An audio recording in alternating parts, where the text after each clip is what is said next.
guys. It's Ryan. I just wanted to come on before the episode starts and give you a bit of a heads up about this episode, because this episode, by all in all, should have been absolutely an amazing episode, and it's still good, but we were hit with quite a few problems while trying to record, so it became a bit of a clusterfuck, if I'm honest.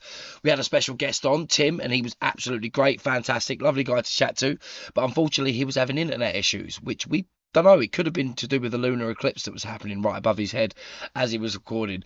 Things literally happened where he was cut out and stopped speaking while we were about to do a game, for example.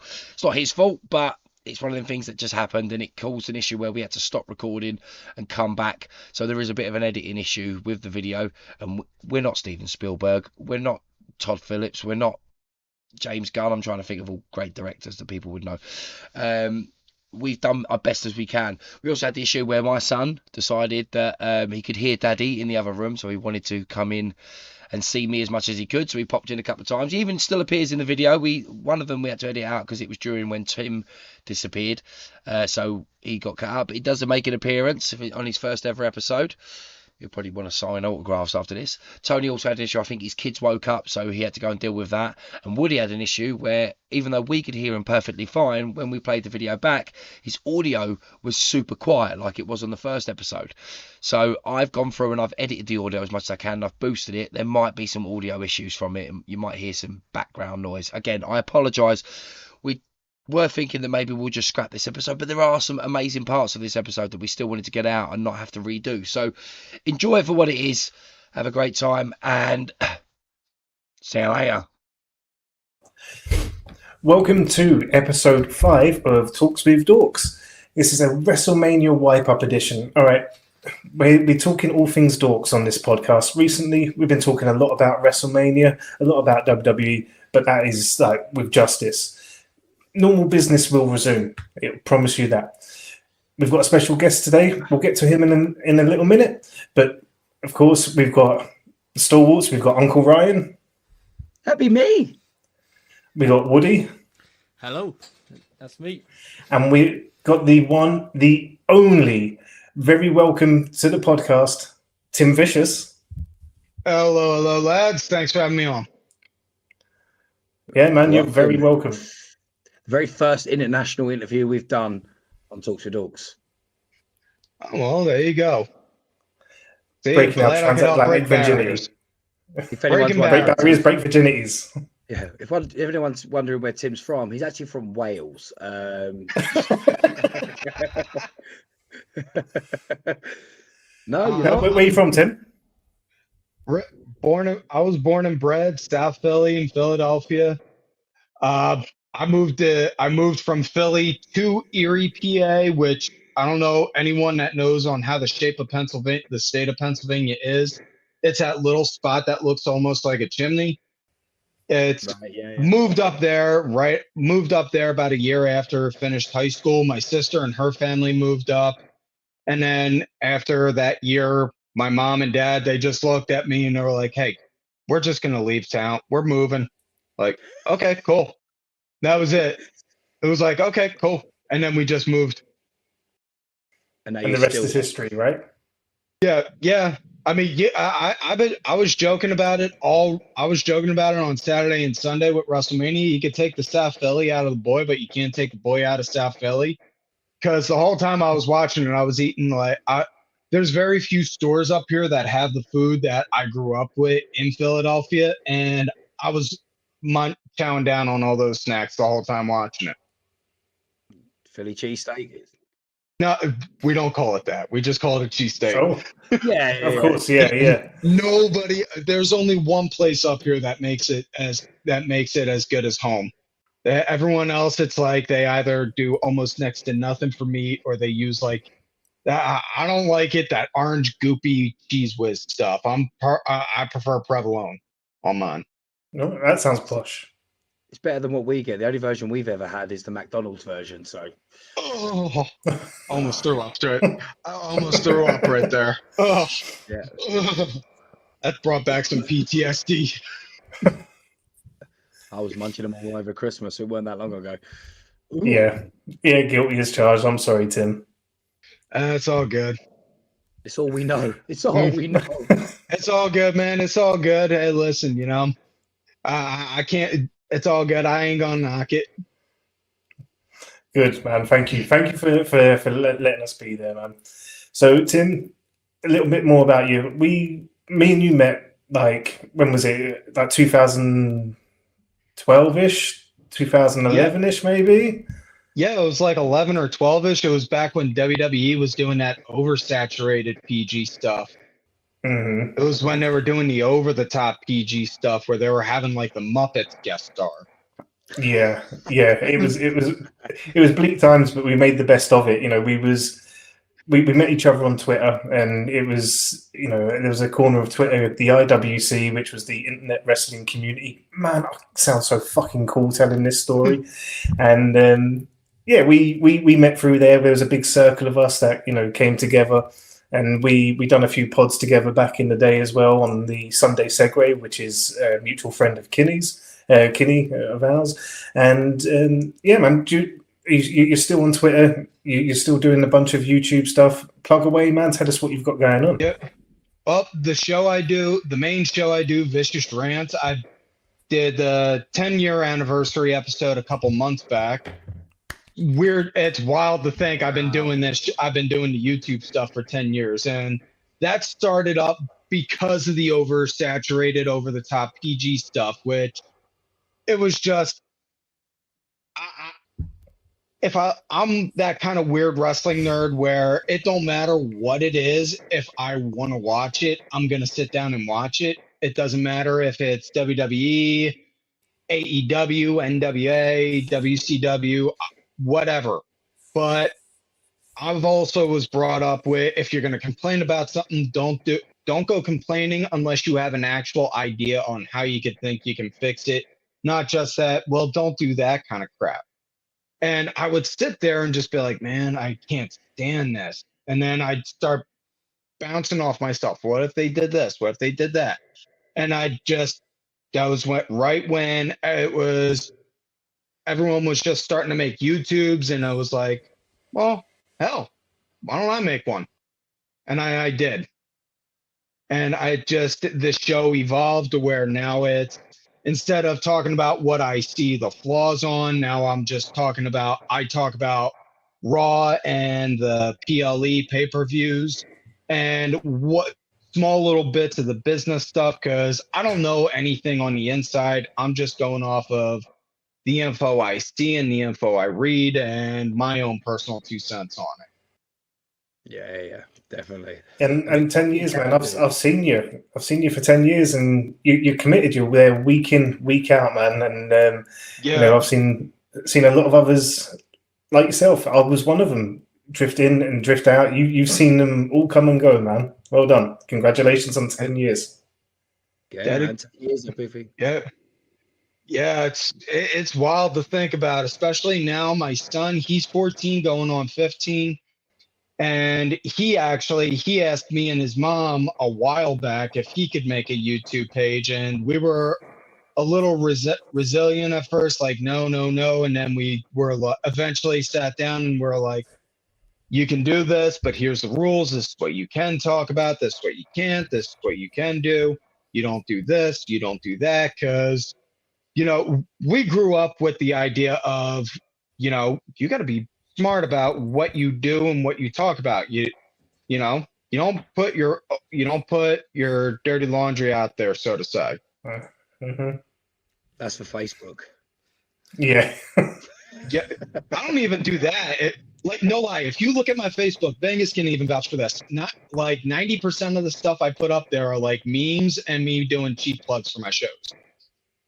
The cheapest. Yeah, that's the all absolute it is. Cheapest. That is. Yeah. I am nothing if not a shameless self-promoter. And you've recently just gone into, I was very honored to be the first guest onto Vicious Chats, right? Yeah, that was something that took a while to get into because I wanted to venture into podcasting since we started talking to Kenny. And me and 2 buddies of mine, we tried to make one. We had it's just and we got like 1 or 2 episodes in. Who'd we lose? You You for a second. Yeah, You lost froze for for a a second. second. Oh, my bad, guys.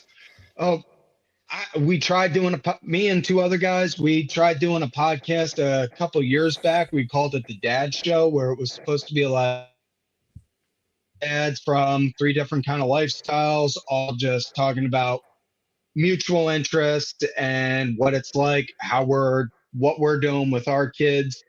But then it came to trying to get our schedules synced up, and it was almost next to impossible. And then when COVID happened, it was like, yeah, no, man, we can't do this. And COVID actually wound up being the reason I springboarded into doing another thing I do with my YouTube, as well as a game I host on Twitter. I call it I say it's always the most fun you can have the hour right before SmackDown starts. It's called the Vicious Karaoke Party. And that came to be because me and a couple people, we all do hashtag games on Twitter with. We were all complaining like, oh, the pool hall shut down, this bar shut down, the bowling alley shut down, karaoke bar shut down. And we're all complaining this place shut down, that place shut down. It was like, well, you know what? Can't go to the karaoke bar. Fuck it. Let's bring the karaoke bar to Twitter. And I thought of it and was like, hey, simple enough. Record a song, record yourself singing, dancing, lip syncing, whatever you do when you hear a song you like. It doesn't have to just be one a DJ at a karaoke bar plays. Put it out there. Have fun. I like it. I mean, well, about a couple months ago, I did a live recording on Twitter of It's Raining Men. Like, zero shame in my game. If I like the song and I want to do it, I'm going to be like, nah, I'll do it. Just give me like a week or 2 to practice so that way I get my rhythm right. Which is why me, Woody, and Ryan want to do a vicious karaoke of the Venga Boys. Yeah. Oh, y'all are always welcome. I want to do Elvis. I want to do Elvis, man. Come on, I know my shit. Or 5. I want to do some 5. That's my boy. Hey, shit. always more than welcome, you know. Only rules we got are judgment free, have fun, and if anyone tries to give you any balls, let me know and I'll put a foot in their ass. I like it. Pretty much. Like, how no I lie, host karaoke. Yeah, like no lies. Somebody tried giving somebody crap because they wanted to do a J-pop song, and I was like, so you're gonna sit there and complain about what songs they like, and they're going out of their way and doing this, all the while you're just sitting there hiding behind the keyboard. Who's the one that really is? What's that say about you? And then they got all sorts of butt hurt and then like hit the block button. The thing is, like I said, it's exactly like when I am a DJ. I do karaoke on a Thursday. I'm exactly the same. Like, be polite. I've literally got a thing on the screens now during, like, between each singer that I have play a normal song so they can sing and dance. And on the screens, it comes up with rules, and it's like, this ain't about you. Be polite, be kind. Other people don't have your confidence. Come on, man. Like, don't be fucking rude about it. People are just enjoying themselves. Let them do it. Exactly. Yeah, and you know, whatever makes you comfortable. You know, if sitting in front of the camera is on how you want to do it, okay. If you want to have the camera pointing at like a painting while you're singing in the background, go ahead, do that. Whatever works for you. Yeah, I like it. Yeah, damn right. So 10 years of doing this, man. That's like a long time. I mean, this podcast has been around technically 3 years now. It started in 2021. It was just me and my friend. Got to do the Ash plug for this episode because we always push Ash. I can't even speak. Easy for you to say, bruv. Yeah, like Welcome to my world. Yeah, I was like Steve Carell in fucking what's his name? Bruce Almighty. Yeah. Like, it started with just the 2 of us, and the same thing happened. He went and got a job. I went. We started during lockdown, so it was easy to always find time. And then I went back to DJ, and he went back to doing a daytime job, and it was just trying to sync up everything.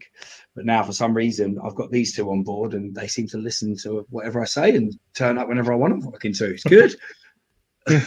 Yeah, well, it took a while to It took a while to figure out on how to transition to just yank the audio from the YouTube show to put it onto a podcast. And then once I figured that out, I had the mindset of, I know a lot of interesting dudes that got a lot of interesting stories. Oh, let me just go and try and hit some of them up, see if, they want to come on sometime, sit no different than like if you were sitting on the couch sharing a drink, like, hey, why don't you tell me about that time when this and this happened? What'd you think about it? And that's honestly on how the whole Vicious Chat show kind of how I like to have it go. What's it? April 10th is when the next episode debuts. I don't know if you guys ever saw him on Twitter, Super Ref Dave. He was the ref that did the 3 count for Ric Flair's last match. So I talked to him. So I got to talk to him, and I talk to him every now and again on and off Twitter, on Twitter. Before that, so I just hit him up. I was like, hey, dude, you want to come on a show I'm making? Yeah, sure, no problem. And we just sat there and we were talking about wrestling. Another guest I got coming up he's a blog writer. He's part of the Main Event Wrestling Network, which I'm part of. So he's going to be coming on. Another one I got, she does content creating. She does like TikTok videos and Facebook Reels and stuff like that. So I'm just like, I'm open to talking to anyone. That's my thing. I'll talk to anyone, anytime. It's weird. I'm the most chattable introvert you'll ever meet. Again, this is exactly what this is. I mean, it's literally called Talks with Dorks. It started with 2 friends who just like to talk. We took every week, me and Ash would have a phone call for an hour and talk about everything that's gone on, wrestling, geeking, all that. And I just kept saying to him, why don't we just press record? Like, let's do it. And that's what it is. It's just, we're not here to like really, we do give our opinions on things and stuff like that, but that's it. It's just the same thing you would do with your mates, right? It's just putting it on for other people to see if they enjoy the conversation.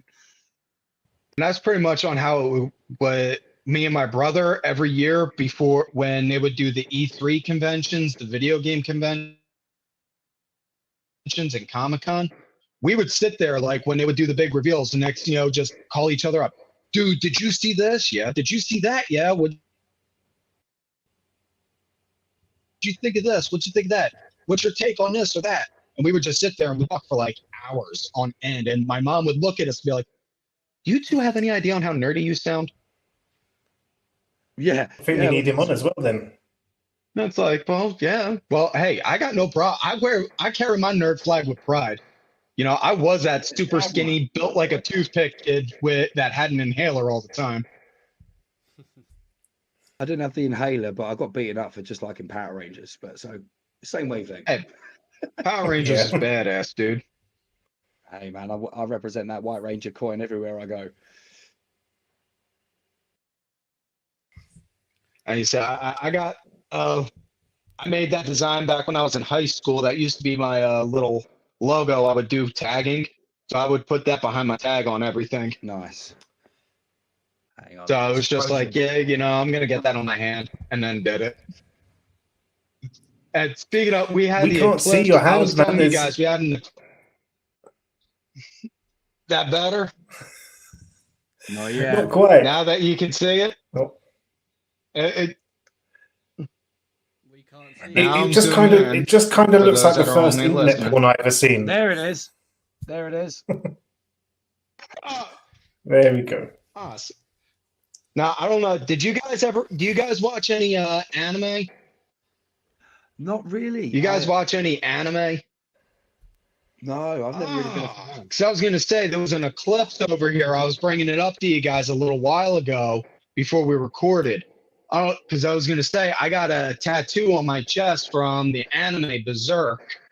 So the joke I was always making, the joke I've been making all day over it was, man, I don't want to get marked for sacrifice. I don't want to get marked for sacrifice. You guys get the chance, check out the anime Berserk. It's really good. And then we'll come back and get your reference. Yeah. I know Kenny's your guy for anime reference. Like, I know he's big into all that. I've tried to dip into it before, and do you know what, the art style, the animation, I'm all for. There's a couple of things I can't do well is multitask. So when I'm reading what I'm watching at the same time, so when it's dubbed and subtitled, I'm not so great at keeping up with that. And then also, I don't know, I like things a little more lighthearted. A lot of anime is quite, it's not, well, it can be gruesome, it can be quite heavy. And for me, you know, I don't have a hell of a lot of time to be like consuming content. So I like to try and keep it a little more lighthearted these days. Fair enough. Well, there's a lot of lighthearted, like slice of life kind of animes also. So if you ever get the chance to sign up for Crunchyroll, I would recommend it because they got a pretty decent library on there. I don't know if we get it over here, do we? I'm not sure. Crunchyroll. I Best don't know. Best as my knowledge, you guys should. I've had Crunchyroll and Yo Sushi. I've had that on conveyor belt before, but I've never had it on screen. I don't need anything that swims. I think Tony has now frozen. Yeah, he did. Oh my God. He's just like, Yeah, he's looking down. Dingus, you froze. Yeah, You're I'm froze. back with you in 1 second. Ah, this is Here he is. He's back. we would make You the see, jokes I about come along and you guys wind up having issues. I can't help it. I'm a gremlin. That's a blessing and a curse. I blame the beard. No, Well- it happens more often than not. Let's hope we can stay clear of some technical issues. I think enough chat for a minute. Woody's got a couple of games for us, right? I do. It's something that you started a little while ago, Tony. We've got a couple of fact-based games that we're going to do today. I've given us 2 topics to do. So the first one, quite topical right now. We're going to do wrestling. So have you all got your whiteboards at the ready? I'm ready, man. Right. So we are going to do. I'm going to give you a couple of like a minute or so to think of your ideas and think of your answers. But the first one is the top 5 WrestleMania attendances, not including this weekend. Okay, So what- top 5. Yeah. Yeah, so what you think in order from 5th down to like the highest attendance, basically. So this weekend, I just need to clear this up. This weekend, they've done a total of the 2-night gate. Is that the case with all 2-night WrestleManias? So are we doing a combination of both nights? So the answer that I've got, I don't want to give too much away, but yeah, like just do what you think, and we'll see. Okay. What comes out, but don't include this weekend's attendances. All right.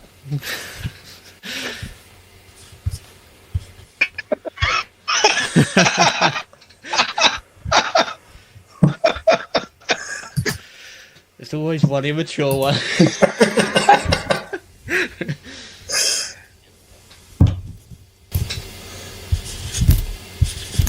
I'm interested to see what we're going to come up with here.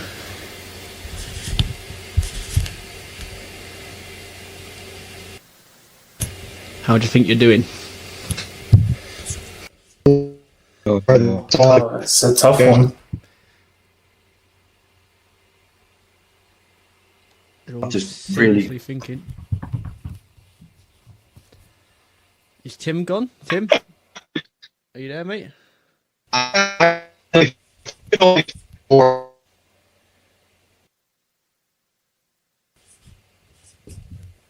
Oh, I think Tim has frozen. Tim has come and gone. He just disappeared off mine and come back. Tony, are you there? Yeah, I'm thinking. You're deep in thought. I literally thought you were frozen. I've got 5. I've just randomly guessed. How many Tim's have you got? It's still frozen. I mean, I'm seeing Tim back. Is everyone else seeing Tim back? Yeah. I can see him. Can't hear him though. It's like really juttery. Do you think it is the eclipse then that's causing this issue? That's mad, isn't it? I think with 5G internet, it would be alright with an eclipse. We put a man on the moon, man, and we can't talk to each other transatlantically. Oh. Yeah, we put a man on the moon, but once the moon's in front of the sun, we're fucked. But did we put a man on the moon? This ain't that kind of podcast. Right? No conspiracy theories. Fuck that. Yeah, I think he said, "Can you guys hear me?" Yeah, it's like very on and off. Yeah, very on and off. Oh man. I straight up was just thinking to myself, Tim's blatantly just blamed the lunar eclipse on him googling everything. And it's like, I've got a reason. I've got a reason to get all the answers now. If he gets them all right, or at least 3 of them right, we know he's cheated.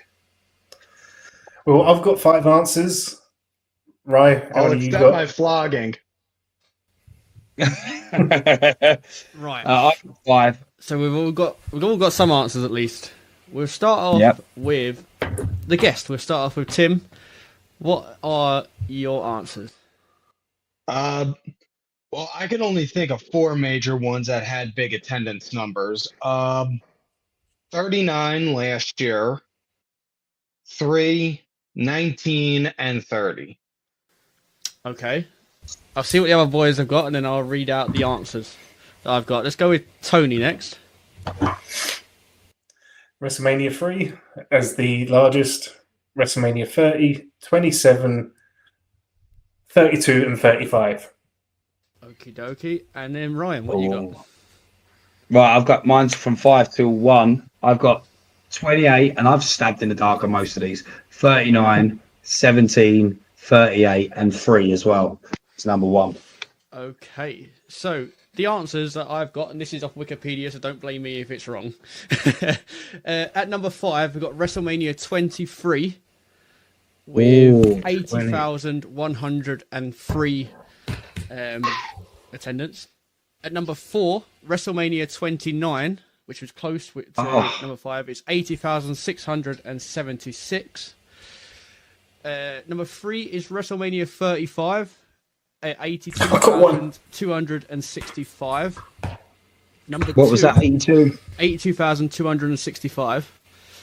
Number 2 is WrestleMania 3, and that's 93,173. And then at number 1, it's WrestleMania 32 with 101,763. Hey! 32. So the order was a screw with, but I got 3, motherfucker. Yeah, well done. What did you get, Raji? You see, I didn't Google shit. I only got 1, and that was number 3, but I put it down as number 1. Ooh. It's not bad. Yeah, but that was off of Wikipedia, so if anything is wrong. What was 32? Off the top of my head, without Googling it, I can't remember. I'm going to say that was Reigns and Triple H. WrestleMania 32. Wow, that's, I mean, because I can think of 30. That was Daniel Bryan's one, wasn't it? It was Reigns and Triple H. You're right, Tony. Wow. 2016. So, Tony wins that for useless knowledge. yeah. Now the next one, it's a little bit different. It's not wrestling, but it is the highest grossing movies of 2023, and this is worldwide. So not specific to US or UK. This is the worldwide highest grossing movies of 2023. Of last year. Yeah. Wow. Now, I literally can't remember a single film that came out last year. That's good. I know. I can think of 2. I know 2. That's it. I'll give you I bet we... big hint. Yeah, Tony. It was in the summer around last year. There was 2 big films. Come on. Like, we're all going to get this. Oh, of course, yeah. Okay. That's a hint. And I've seen one of them twice. Oh, you poor bastard. I'm trying to think of anything else that came out last year. I mean, I really want to put the Flash on here, but like, I'm just wishful thinking. I love the Flash. How are you doing, Tony? You getting on? You good? Yeah, I'm trying to spell the other one. Don't matter about spelling. Sound it out. Just go phonetic like I do. BAR. How are you getting on, Tim? Have you got your answers? Yeah, I got my 2. Okay. I've got We got the two. I need. You, Tim, just like, I'm just as long as I know I've got the top two, I don't care about the other three. Ooh, Yeah. Yeah. Just I know the two. That's it. You'll be surprised though. Okay, I'm gonna push you for your answers, Ryan and Tony. Oh, hang on. hold on. Come on, man. I'm trying my best to think of other films that came out last year, and it's just not. How many have you got? 3. The third one is the one I've just said I'm not going to put down because I don't think it's done nowhere near as well as I thought it would do. I've got 5. Ooh. I'm not sure all of them came out last year. Okay. I've just thought of one.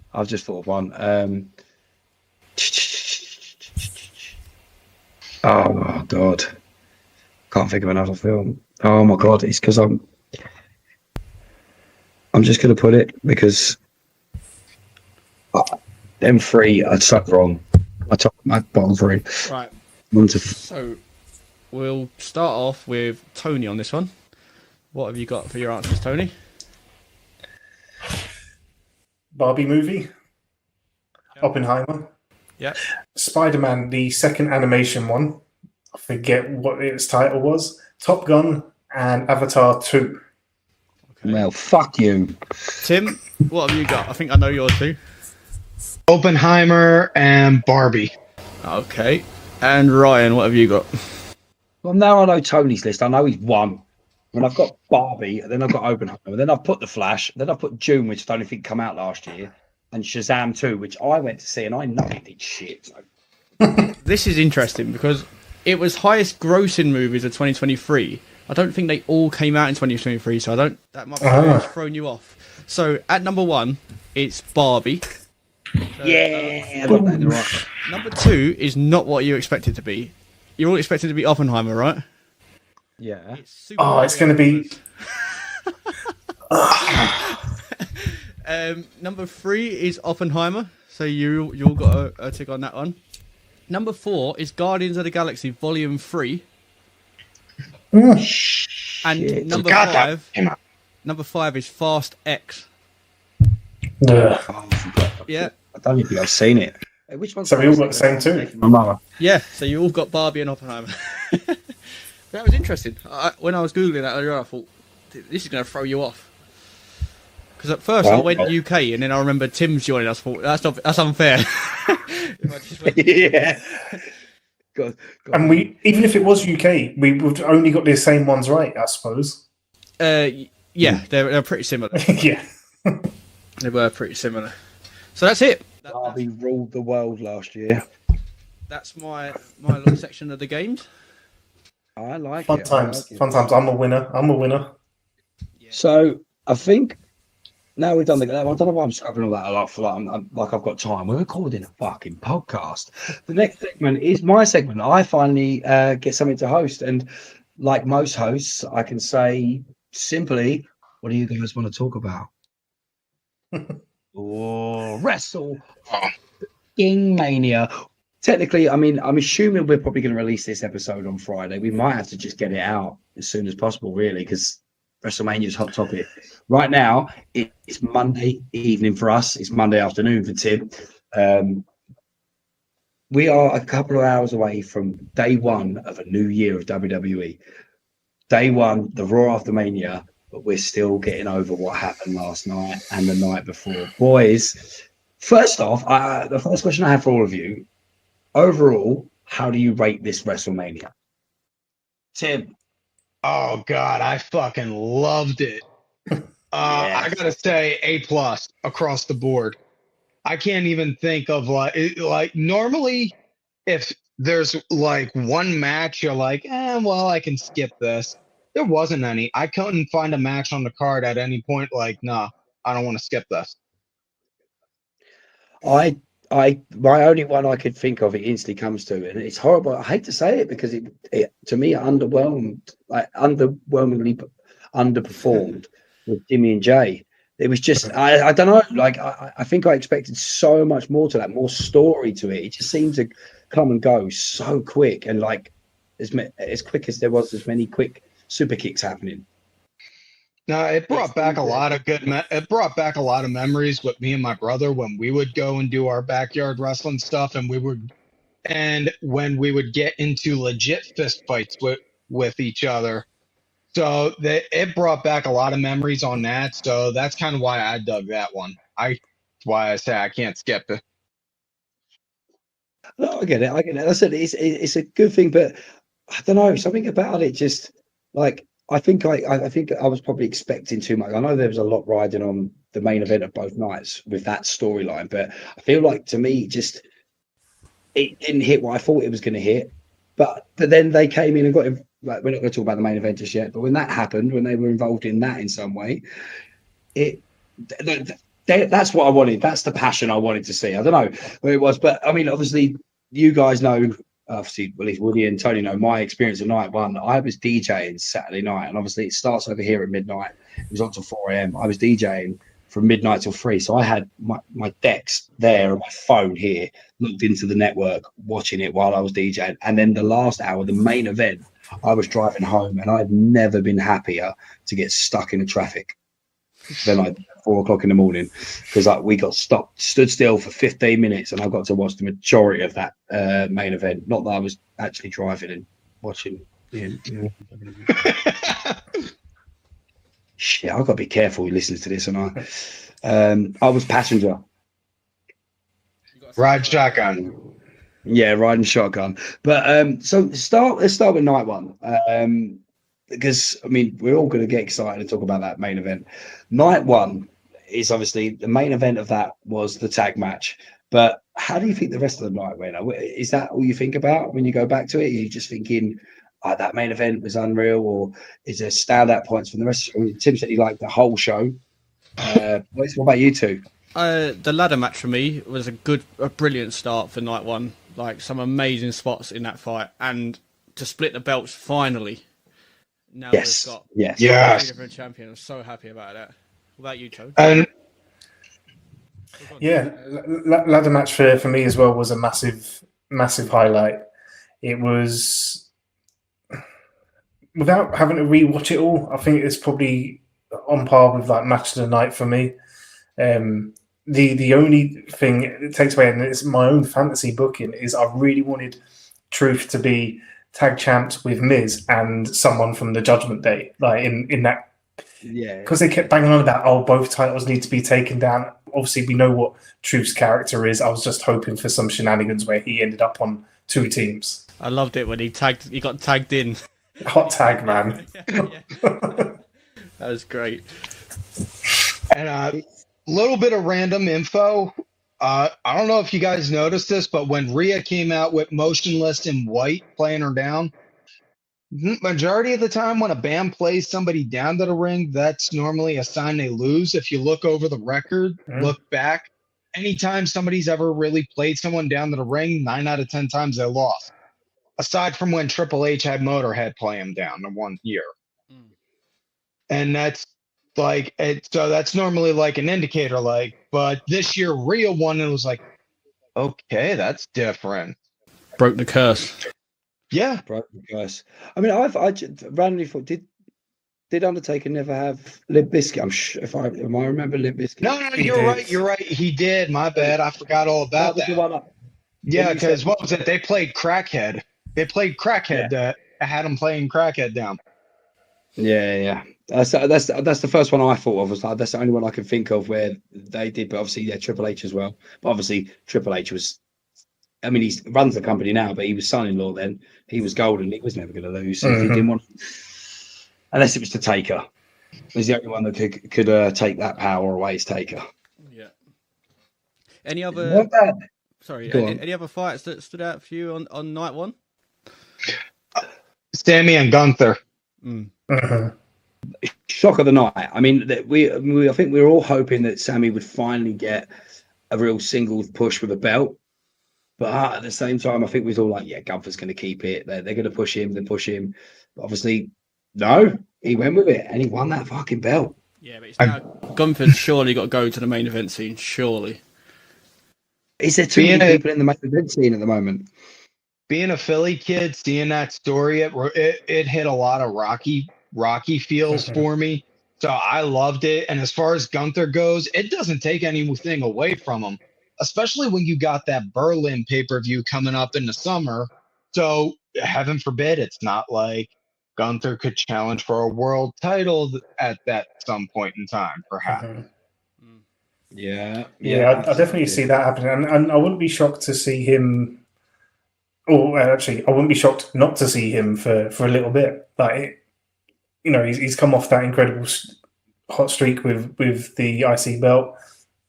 If he takes a month off, like, cool, I'm down with it, and I wouldn't be that shocked to as I say, not see him.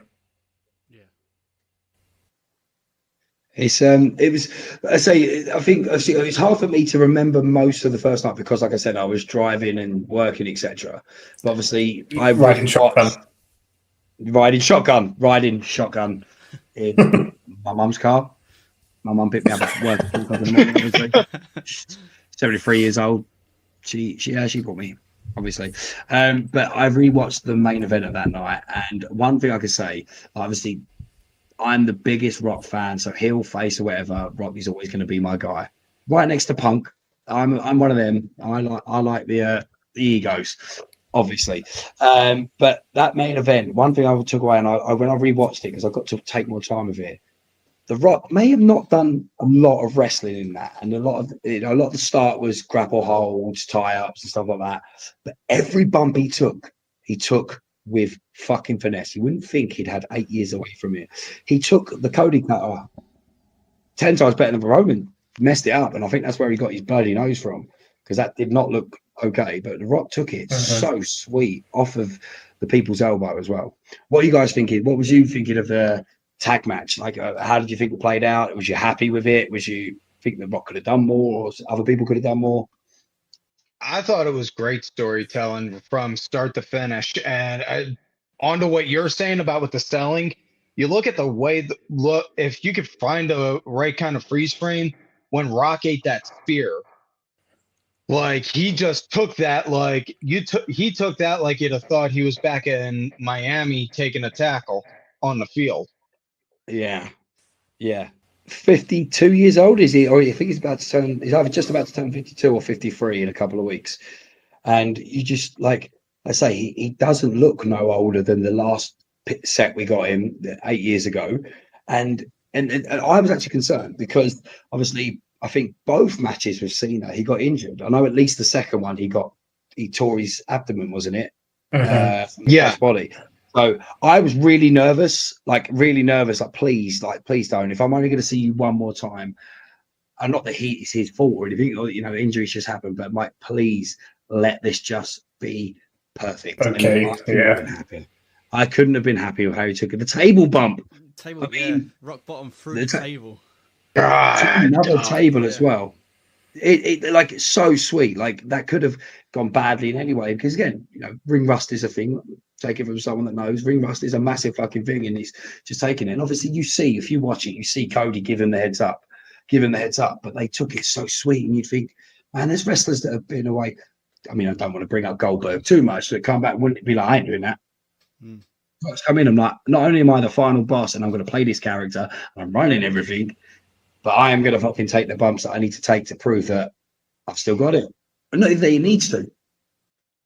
And at the end shot after the match, the end shot with the way the camera shot, like the look on Cody's face with Rock and Roman walking away at them, that just was really great storytelling, foreboding the next night. Like, oh, he knows he's walking into hell the next night. He knows he's walking into hell tomorrow.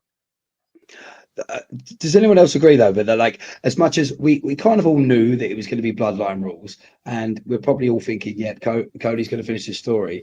That moment, that we all knew that they'd lost, but we kind of all knew, and I think everyone would agree. Like, we know that story's 99% going to get finished, but what a fucking way! Like, we know it's going to be hell for him, and he's got to overcome all of this with everything they've done with the build-up.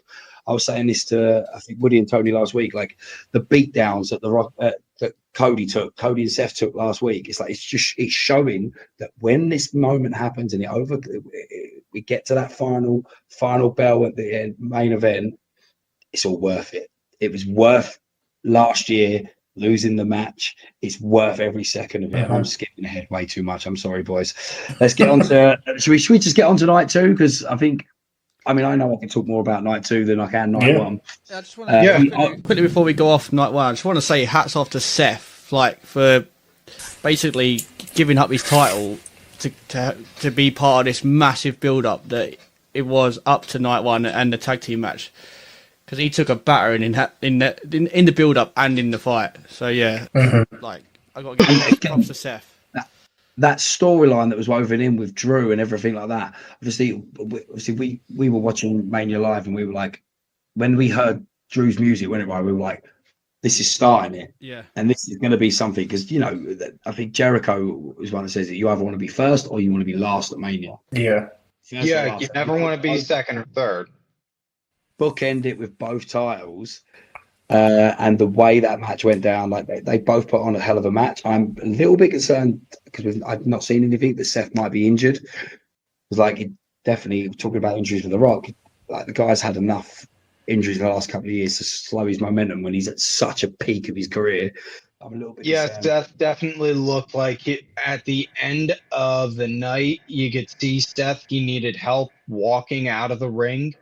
Yeah, we said And you could see like Kevin Owens, like, here, lean on me, I'll help you out. He had that look on him.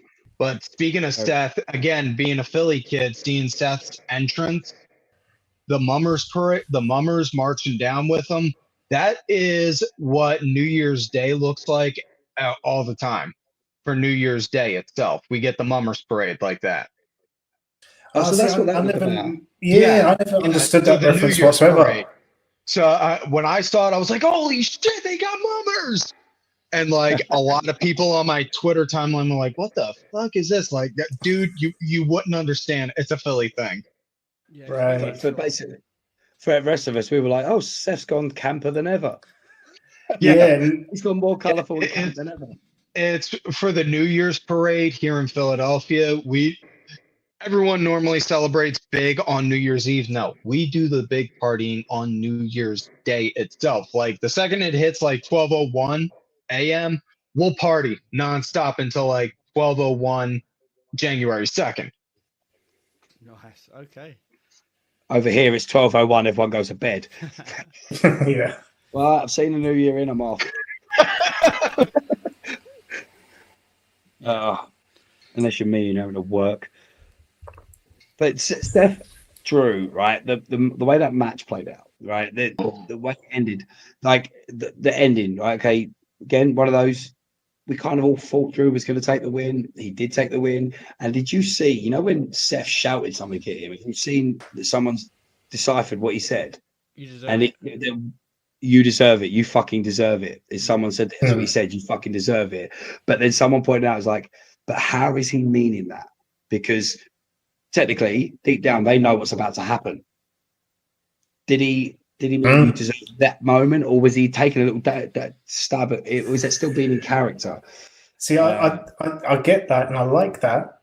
I like that little tin hattery. But did you clock or lip read what Drew said to him back? Just really simple. So Seth was like, "Oh, you deserve this, man," and then Drew said what definitely looked like, "Thank you, mate." So it does look like it was a kind of like a little nod. Yeah. Okay, yeah, that's good. That's nice.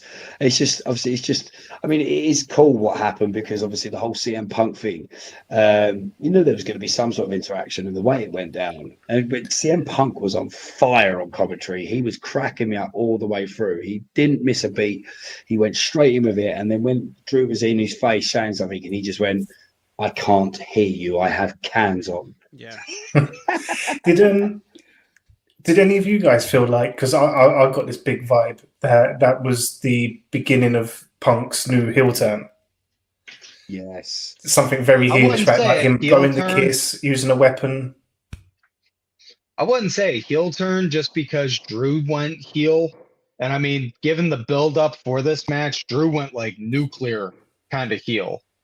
So I think it's making Punk more of a face, because he's beating up the bad guy, and then, hey, the bad guy just lost what he earned, and then he's doing, oh, so too bad, so sad, tear kind of mocking him. It's Punk's way. It's his anti-hero kind of ultimate face is when he can just be himself, and that's when he's at his best. And I fucking okay. So have you seen his Instagram or his post today? Oh yeah. He's responded. I've posted it on our Instagram story. We've done it back to him. Drew tweeting mid-match was so funny. Oh my god! Yeah, did you see this, Tony? Yeah. Go on, say again. Sorry. Did you see Drew's tweet mid-match? Oh yeah, of course I did. Yeah. And did you see his tweet after the match? Yeah, fuck. Yeah, at work, bored, lol, and then it responds. Yeah, that was amazing work. And it's all the trolls on the internet, like giving it off. You fucking after he put fuck. It's like the guy's just like he may have won and lost, but he's also just done one of the funniest things. Mid 72,000 people, he sent a tweet out.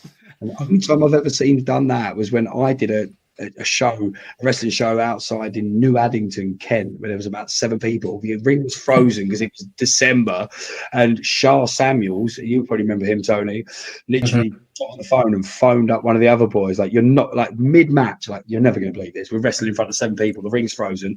Me, Relic, he's like, Relic's in a pair of, like, Speedos, and didn't think about this, but that's the only time I've ever seen that. But to do that in front of 72,500 people, yeah. I love your comparison of wrestling in a car park in Kent is exactly the same as wrestling in WrestleMania. I didn't mean name dropping that I put in the car park in Kent, but no, just saying that's the only time I've ever seen anything done like that. Like, it was one because it was a pop the boys kind of moment for us. So like he's definitely popped the boys there and popped the entire fucking wrestling universe. Speaking of CM Punk, before we move on past this match, AEW is doing something interesting this week. Well, the Young Bucks specifically potentially showing footage from All In. What do you guys think about this? Like, have you all seen this? That this is supposedly happened. Supposedly that it's going to be the footage of what happened between Punk and Jack Perry. Oh, especially after Punk making his comments last week, which I don't think were that bad. He wasn't knocking. He was just saying that I didn't like the way things were run. Yeah. So I think this is. I mean, doing I'm no normally favors. one. Go on, Tim. I'm normally one to always say, listen, if you had a bad experience at a job, don't go crying about it to the public saying, yeah, I worked at McDonald's, but, you know, my boss was a piece of shit, blah, blah, blah. This place couldn't be run right, this, that, and the other, out to the public. You want to complain about that kind of stuff to, like, friends and family, that's one thing. But like I said before, don't air your dirty laundry out in public like that. He didn't really. I mean, he said point blank, there's a lot of stuff that I can talk about with Brawl Out, but I can't really talk about Brawl Out because of an NDA. And as far as Jack Perry, people didn't like his attitude. I addressed it, how I felt, and then shit went sideways. Afterwards, I went up to the boss and said, I'm going to do this job. I'm going to do this match. After that, I quit. Because so this is all going to come back, especially funny because I'm sorry. Go ahead. Are we losing? Oh no, we're not. Why is it whenever you start telling a really important story, your internet goes bloody lunar eclipse? But no, I think it's kind of funny because they're talking about they're potentially releasing that. All the while you link back the Dynamite after Wembley show, the very first thing, no intro video or nothing. Tony Khan did the intro video saying, effective immediately, Phillip Brooks is fired. Now, I've been to countless wrestling shows, but for the first time ever, I was in fear for my life. He was, yeah, exactly. So if anything, now you're gonna put stuff about it. Now you're gonna put the stuff out for it like it's nothing. Like no, this smells like a cheap burn or a very bad attempt at a story.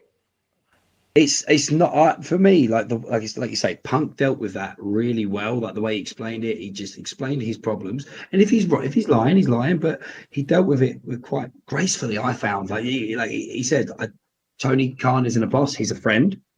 How is that a bad thing? Like, I mean, you know, things went wrong, and then he explained his situation, but then at the same time, Punk, like they're coming on and being petty, and then like Edge did a promo where he's mentioning things now trying to make a dig at the place that 95% of his career's been, maybe 97% of his career's been, is now also getting involved.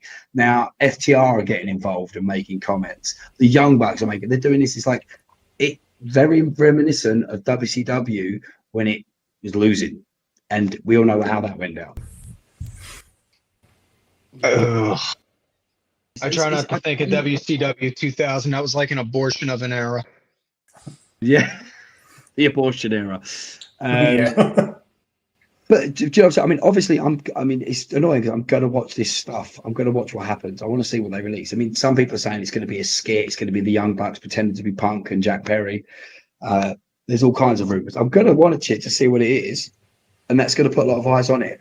But if it really is backstage stuff and it's real stuff, I feel like the rest of the community are going to go. Like, I mean, that's hardcore AEW fans would probably like agree with it, but all across the board, fans will go, "Wow, man, that's fucking petty. Like, why? Why'd you need to?" And then did you hear Triple H comments that basically was about Will Ospreay, which surprised me in the interview beforehand. And again, it seems like there's going to be some sort of bicker, and people want to believe that maybe there's going to be an AEW versus WWE thing. But he was saying, Will Ospreay was saying he wanted to go to AEW because the schedule was lighter, etc., and the money was better. Well, Triple H turned around and said, not naming anybody, but if people want to go to another company because their work schedule is lighter, you're not made for WWE. I don't want you here anyway. It's like, man, this shit's getting worse. That's heavy. I mean, when Vince McMahon took on Eric Bischoff, it was a different story. Triple H versus Tony Khan, there's one clear winner. Heart problems or not, Triple H going whoop his ass. Yeah. What was your thoughts on it, Tone? Tim's talking, but I can't hear him. Oh, not again. Oh no, it's the lunar eclipse. So lunar eclipses have buggered Tim's internet up. We're not saying he's cheaping out or anything like that. And then he's had earbud issues, but we're back. We're back. I think we're back. I think we're going to carry on talking about AEW, Tony Khan's desperate reach for a bit of audience grab. Right? Yep, we're back. Yeah. Yeah, it sounds desperate on his part. It sounds like a cheap grab for attention more than anything. Yeah, and that's exactly my thoughts as well. And it does no favors either. It goes, yes, our dog.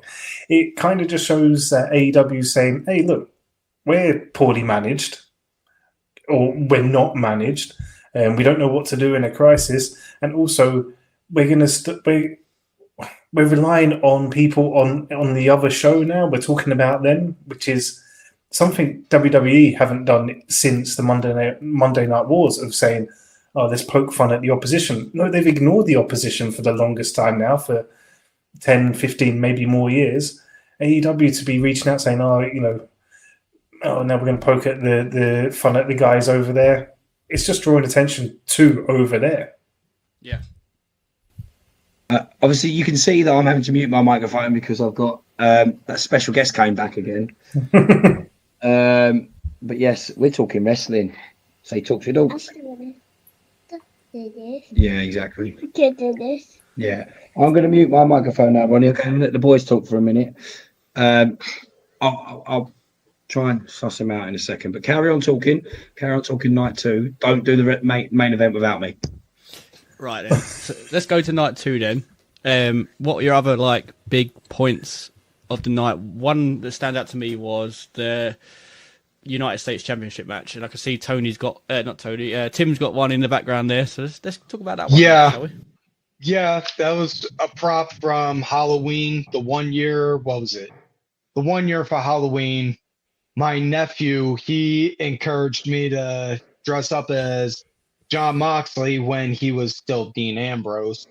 So, because he looked at he saw his ring get up, which was a pair of jeans, a muscle shirt, and a hoodie, and he was like, he dresses like you, Uncle Tim. You should just go as him for Halloween.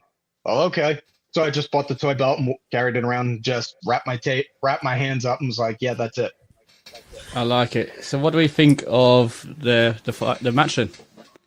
I thought the triple threat was great. I loved on how at the beginning Owens and Randy were just like, yeah, you know what? Let's just work together, beat the piss out of him, and then afterwards, we'll go against each other, and the loser buys the first round. And they kind of had that look on their face. I call it as well. It's like one thing it's going to be Randy because it's always been Randy never trust a Viper. And you knew it was going to be him, and the way they did it was funny. Yeah. Nearly got you there, man. Good match. Was you happy with? I missed the beginning of the conversation. Was you quite happy with Logan retaining? Yeah, I think he had to because his SummerSlam's in Ohio next, right? And Yeah. that's where he's from. Yeah, it's in Cleveland. That's actually about maybe 2 hours from me. So I'm trying to get. Once tickets get on sale, I'm gonna try because my son, my son's kind of in and out with wrestling, but he was like, Dad, if you can get tickets for SummerSlam, can we go? Well, yeah, dude. Yeah. Yeah, that'd be cool. Like, no, I'm going without you. And I had that look on my face, like, you really had to ask me that? Me, of all people, the one guy who goes out of his way to drag you along for all kinds of fun, nerdy stuff. It's SummerSlam as well, man. Like, you're so lucky. I know America's a big place because it's so much easier accessible for you to get to Mania. I mean, it was literally Philly this time.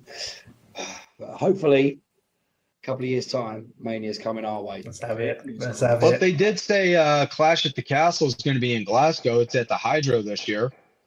Mm-hmm. Yeah. They're going to have Clash and the Go Home SmackDown there. Okay. And let's not forget last Money in the Bank, where John Cena gave us that cock tease of saying, "Oh, we're going to do Mania over here," and then it turns out he went completely off script, completely off his own head, and just absolutely prick teased us. Yeah. And now they've kind of got to go with it. Let's hope so. So, night two for myself. I'm going to say that the whole of night two was definitely the main action. Like night one was definitely foreplay, and night two was WrestleMania. It was a whole load more WrestleMania than night one.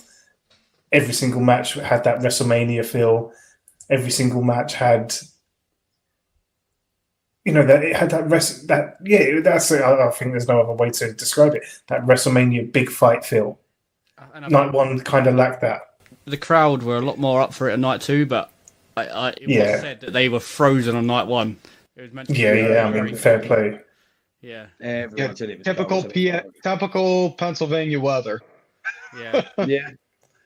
See, and I don't know a lot about the area, but when I think of like the Rocky films, I'm thinking cold. Like I'm seeing woolly hats, fingerless gloves, and all the rest of it. And I was like, interesting place to have that in an open air stadium. But in April. Yeah. Well, normally in Philly, April was a decent time of year at one point.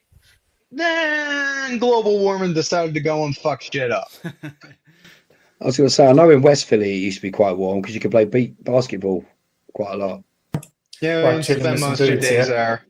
Till a couple of guys were up to no good. Yeah, you know the drill. You know the rules. Hey, we could make a song out of this. Yeah. Wow. I got into just one little fight. My mama got scared. Said you're moving with your auntie and uncle. Where could Where could we send it? Oh, do you know what? This is bigger than a song. This is bigger than a song. I think we could make a series out of this. What do you reckon? Oh, that's such good shit. Yes, man. Yes. He's from West Philly. Will Smith could be up for that. Right. Can it? Can it? Let's keep this under wraps, boys. Keep it under wraps. No more. Let's not talk about this. Not talk about this. Let's quick mention, because I feel like I might have to start wrapping up soon because kids ain't going to leave me going. But obviously, other matches. I don't think you mentioned it. Was the Bailey and Io Sky. Great match. Oh yeah. Really good match. Really, really good match. Really good build and the right result. Yep, 100%. Absolutely. I thought that was great storytelling in that.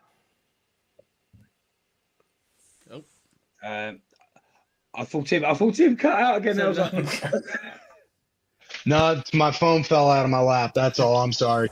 You're all good. that's man. all right. We're on edge with you now. Like, oh no, is that moon not gone yet? But speaking of full moons or main events, let's go into that match. The thing that me and Woody was doing was time checking because I said to Woody, how many matches are left? He went, just Bailey's match and then the main. I was like, dude, there's nearly 2 hours left. Like, there's no way. And then at like quarter to 3 for us, the Bailey match ended. We're like, oh God, we've got an hour of this match. Yeah. We're going to get a long match. There's going to be some big stuff. And man, they did not disappoint. And they Started it well. They did it so perfectly as well. Started off just like clean fight, just them two. Didn't throw the bloodline rule shit in straight away. I think they did it Until so it was well. needed. Yeah. We literally kept going. It's going to happen now. That's the best kind of way to lead into like a no DQ match. You don't just go for a car crash right away. Build the crowd up into wanting to go and see the weapons and the blood and all that. Yeah. Well, you say that though. Cody did very, very like first couple of minutes of the match went for a table, didn't he? He was that was a good way of doing it because it was kind of like, I know where this is fucking going. I'm gonna get there first. Yeah. And Roman just threw it back, threw it back under. Like fuck that. Stopped him Yeah, in his that's what I tracks. thought. It was like I thought that was great storytelling. Like, no, we ain't doing that. Yeah, and it went just like I said, it was just like every moment of that match. Like I said, me and him were literally going. Every time Cody got the upper hand, it's like now someone's going to come out. Now someone's going to come out, and then it finally happened. You're like, oh, someone's come out. It's who come out first? It was Jimmy first. Jimmy first. Yeah, it was Jimmy. Jimmy J And Solo. that bumped them two took. Yeah. Well, they nearly missed. It was Jimmy J Solo. I didn't see who come out after that. I couldn't. I can't figure it out who it was. I just can't. I couldn't see it. Couldn't see them. Yeah. I just see Solo go flying through the table on his own. Really weird. And then we thought the Shield was going to come. We thought Dean Ambrose was back. Everybody generally thought Moxley was coming.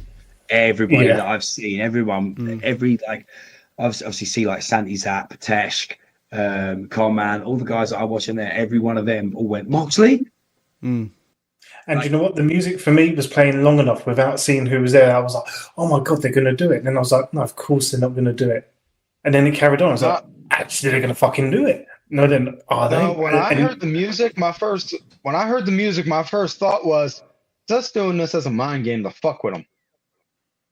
He's digging back into the old architect. He's digging back into the old architect gimmick. He's fucking with him. He's going to play mind games with him.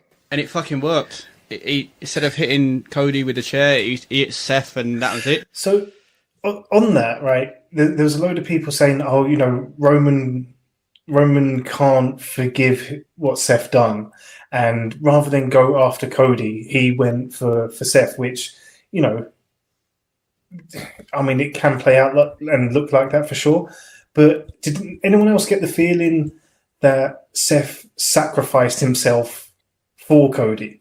Like he you know, he gave the chair, then he turned around and was back first to Reigns. What else was he going to expect? What did he say? This is what someone's pointed out today: is that Seth literally said, "I will be your shield." Yeah, and he like again storytelling, man. Like how good is that storytelling? Oh, okay. Jesus Christ. Oh my God, now one of my babies is crying. Oh my God. Yeah, that was like all top-notch storytelling. It's like nothing got put on there or nothing got put or said on TV that wasn't meant to be there. Yeah. And like, I mean, I think The only thing I wanted extra was because it was just because of the whole rumors thing. All I really wanted to see was Stone Cold, but then I'm thinking afterwards, I was like, if we got Stone Cold, I'm thinking that I'm just being greedy, man. Apparently, I've just seen. Yeah. Yeah. apparently you were And supposed to be there. I thought about it from last night up until like about maybe 12 noon today. I wanted Stone Cold, and I just kept thinking in my head, why didn't we get Austin? Why didn't we get Austin? And it was like Roman never had anything involved with Austin. And if you look back, everyone that helped Cody had beef with Roman in some way, shape, or form. Yeah, Taker had beef with Roman because he was his like last big live Mania crowd match. Yeah. Yeah. And, you know, again, the Austin thing, of course we would all love it, but all that would have done would have been Austin versus Rock. It wouldn't have been anything else. Everyone would have just completely melted and forgot about what was happening and then start immediately thinking, well, when are we going to get Austin Rock, right? Yeah. Yeah. Austin, even the odds.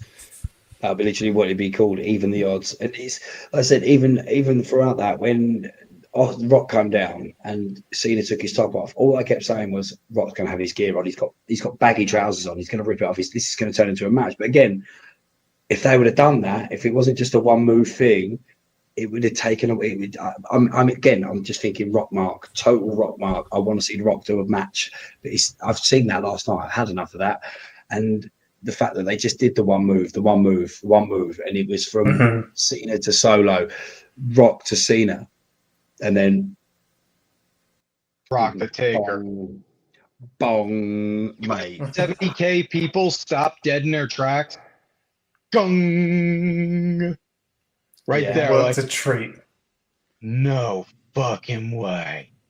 And just as quick as he was there, he was gone as well. That was so good. He just took it. He just wiped the floor for Cody to do it. And I generally, because again, I think I was just looking at the time. I'm like, technically, there's still like 25 minutes left. This ain't going to be the end of the match. There's more to this. There's more to this.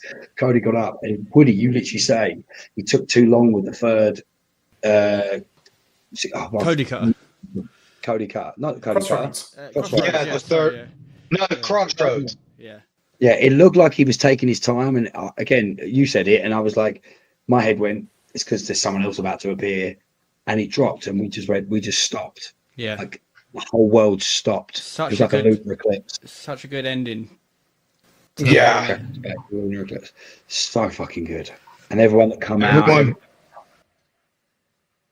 Now, I didn't see the press conference, but I saw little clips and videos of it. Did anyone else see anything from it? There's one part. All right, there was a part in the press conference Cody showed. Triple H, Bruce Pritchard, and Nick Khan went out of their way to look for the watch that Dusty pawned off to pay for Cody to get acting lessons. Yep. They actually found it and gave it to Cody as a gift. That was Nick Khan's idea. Wow. So I knew they gifted him the Rolex, and I knew it's a sort of like a wrestling tradition, isn't it?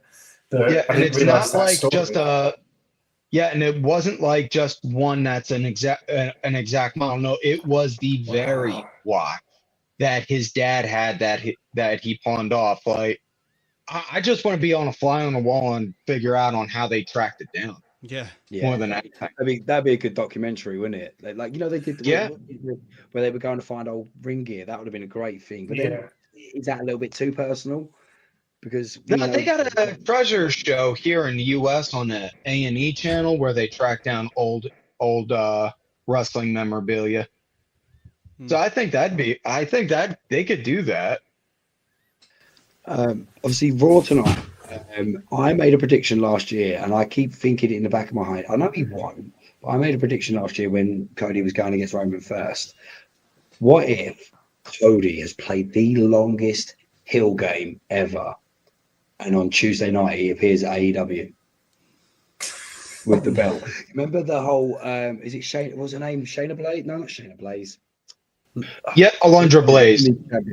Alundra Blaze, when she did it with the women's title, imagine Cody. I mean, that would be the biggest fucking up. Like, that would be what AEW would need right now to get him back Because imagine Cody turned up, but like ultimate heel turn is that this whole time he just wanted the belt to fuck off and go back to AEW. I mean, doesn't slag them off. He doesn't say anything bad about them. He's like, I love them. I love them guys. Imagine he turns up. The fan in me would think that'd be cool, but at the same time, I'm thinking Cody's got way too much class and he's way too professional to go and do that. He'd be like, nah, I'll finish on my way out and then go. I'll finish on my way out. Let me work with this guy. I'll give it to him and then I'll go. He's got too much class to do that. If Wednesday this conversation has happened, remember where you heard it from, yeah? I called that shit. I called that shit. Cody needs to book me to write his storylines. I'll write the next part of the story. WrestleMania, listen, I'm not going to lie, that is now definitely in my top 5. WrestleMania 17 will always be number 1 because it was my first, but that's definitely up there. I got everything I wanted from that WrestleMania and some. Raw tonight's going to be interesting. I feel like we're going to have another episode. I'm dying to see who's going to turn up. What if Cody's going to change the belt? And like I sent the picture earlier, he posted a picture. I was guessing if he's going to change the belt like he did with the Intercontinental, it could be the winged eagle, the large winged eagle from the Attitude Era. But then he posted a picture of the 80s belt, didn't he? The Hogan belt. The WWF belt. Yeah, I'll quickly show the picture. I've got it on here. He's been talking about changing it for a while. And there was one point on Raw where he was caught sketching a belt. Oh, you can't see it. No, can't really see it. It's the that looks like the one Dusty was fighting Billy Graham for. That's right. Yeah, which would make sense, wouldn't it? If he was to change it to that. Imagine. I mean, the winged eagle would be awesome, and it's like obviously the big winged eagle was the first belt I really got into for the Attitude Era, the Austin belt and the Rock belt. If he went back and brought back, because technically the Intercontinental belt he brought back was a early 90s version. Yeah, it had the Reggie Parks look. Yeah. Absolutely. I'm full of weird, useless, random information like that. No, that's what we need. We need sometimes we need that little bit of information being filled in. But we've got one final thing to wrap up on. Who's hosting this one? I've closed my Google Drive. Who's hosting the last one? That's you, bruv. That's you, mate, yeah. A to Z of Dork. Is that me again? Yeah. Oh, A to Z of Dork.